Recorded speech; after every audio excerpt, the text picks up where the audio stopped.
মায়ের ডাকের পরিবার থেকে আজকের আয়োজনের প্রথম বক্তব্য হচ্ছে বিচার।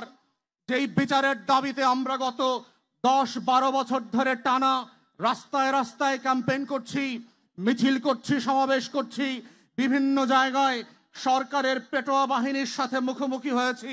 বিভিন্ন দিন আওয়ামী ফ্যাসিবাদের বিরুদ্ধে লড়াইয়ের পাশাপাশি এই মায়ের ডাকের পরিবারদের লড়াইকেও আমাদেরকে একসাথে মোকাবেলা করতে হয়েছে।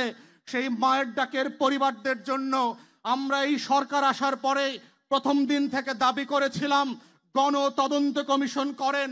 আমরা অবশ্যই স্বাগত জানাই গুম কমিশন যেটা করেছেন, কিন্তু এই গুম কমিশন নীরবে নিভৃতে যে ভালো কাজগুলো করছে সেটাই বিচারের যে ট্রমা আছে, যেই ট্রমা ভেন্টিলেট করবার জন্য পরিবারগুলোকে জাতির কাছে কাঁদতে দিতে হবে, তার ভিকটিমগুলোকে খলনায়ক আকারে জাতির কাছে পরিচয় করাতে হবে, যেই পরিবারগুলোকে কাঁদতে দিতে দিতে অন্য 100 বছরের আজাদির লড়াইয়ের নায়কদেরকে স্মরণ করতে হবে, উত্তর পুরুষদেরকে সংযত করতে হবে এবং মনে রাখা দিতে হবে যে আসলে কাদের রক্তের কারণে, কাদের ত্যাগের কারণে এই বাংলাদেশ এসেছে, কেন গণ অভ্যুত্থান হয়েছে, কাদের গুম হয়ে যাওয়া গণকবরের লাশের উপরে ভিত্তি করে অন্তর্বর্তীকালীন সরকার গঠিত হয়েছে। সেই গল্পটা শুধুমাত্র গণ তদন্ত কমিশনের মাধ্যমে বিটিভিতে সম্প্রচার করে সংসদ প্লাজা থেকে বছরের পর বছর ধরে এই হাজার হাজার নাই হয়ে যাওয়া পরিবারের গল্প শোনার মধ্য দিয়েই শুধু সম্ভব ছিল। কিন্তু দুঃখজনকভাবে আমরা দেখেছি অন্তর্বর্তীকালীন সরকার সেই গণ তদন্ত কমিশন করেন নাই, গণশুনানির আয়োজন করেন নাই। এখনো মায়ের ডাকের মতো সংগঠনকে ডেকে ডেকে বিভিন্ন প্রোগ্রাম আয়োজন করে সেই পরিবারের গল্প শুনতে হয়। কারা এই রাষ্ট্রের পিছন থেকে নতুন রাষ্ট্রের খামি টেনে ধরছে? কারা এই রাষ্ট্রকে এখনো রাষ্ট্র হতে দিতে চাচ্ছে না?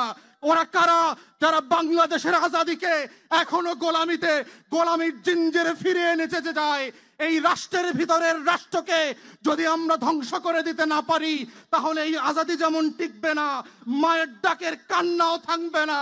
এই শত শত হাজার হাজার পরিবারের বারবার গুম হয়ে যাওয়ার গল্প বলতে হবে। বিচারের দাবি নিয়ে আবারও পরিবারগুলোকে রাস্তায় নামতে হবে, পুনর্বাসনের দাবি নিয়ে নামতে হবে, যেটা গণ অভ্যুত্থানের পরে 1 বছর পেরিয়ে যাবার পরে আমরা আশা করি নাই। তাই এখনো সময় আছে। অন্তর্বর্তীকালীন সরকারকে বলছি, আপনারা যাদের রক্তের উপরে দাঁড়িয়ে, যাদের লাশের উপরে দাঁড়িয়ে, যাদের গুম হয়ে যাওয়ার বিরুদ্ধে দাঁড়িয়ে আপনারা ক্ষমতা নিয়েছেন, তাদের সেই শহীদদের গুম হয়ে যাওয়া পরিবারের কান্না শুনবার জন্য গণশুনানি আয়োজন করেন, তাদের ট্রমাকে ভেন্টিলেট করতে দেন, তাদের বিচারের ব্যবস্থা করেন এবং সরকারের বিভিন্ন বাহিনী এবং আমলাতন্ত্রের মধ্য দিয়ে স্পেশালিস্ট ইউনিট তৈরি করেন, যেই ইউনিটের একমাত্র কাজ হবে শুধুমাত্র গুম পরিবারের কথা শোনা, তার গল্প শোনা, তার পরিবারের সংবাদ মোতাবেক, তথ্য মোতাবেক এই ক্রিমিনালদেরকে হাজির করা, বিচারের মুখোমুখি করা। এবং এটার মধ্য দিয়েই হচ্ছে এই বিচারের দাবিটাকে রাষ্ট্র আকারে আমরা ডিল করতে পারবো।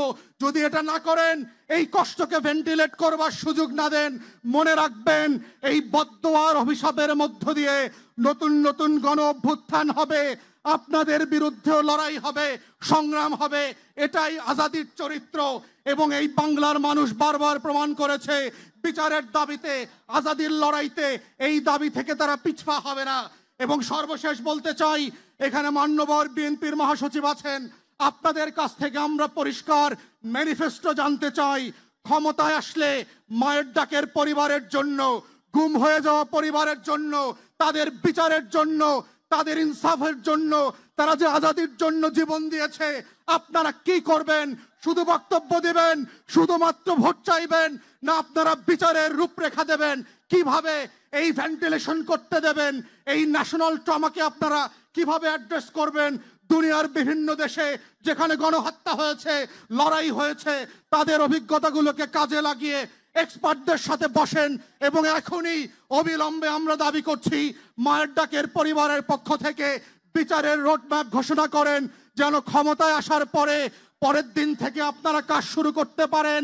আমাদেরকে যেন আবার আগামী ফেব্রুয়ারিতে, মার্চে, এপ্রিলে মায়ের ডাকের ব্যানারে রাস্তায় এসে বিচার চাইতে না হয়, আমাদের এই লাশের খোঁজ খবর করতে না চাইতে হয়। কারা কারা দায়ী তাদের পুনর্বাসনের রাজনীতি যেন আমরা আর দেখতে না হয়। এবং এটার মধ্য দিয়ে হচ্ছে যে লড়াই চলছে আমাদের আজাদির এবং স্বাধীনতার, এই বিচার এবং পুনর্বাসনের মধ্য দিয়েই সেই সংগ্রামটা যেন শেষ হয়। এটাই যেন শেষ হয় ফেব্রুয়ারি পর্যন্ত। মায়ের ডাকের শেষ মিছিল, শেষ সমাবেশ, আমরা বাস্তব বিচার দেখতে চাই এই সরকারের কাছে এবং আগামী সরকারের কাছে।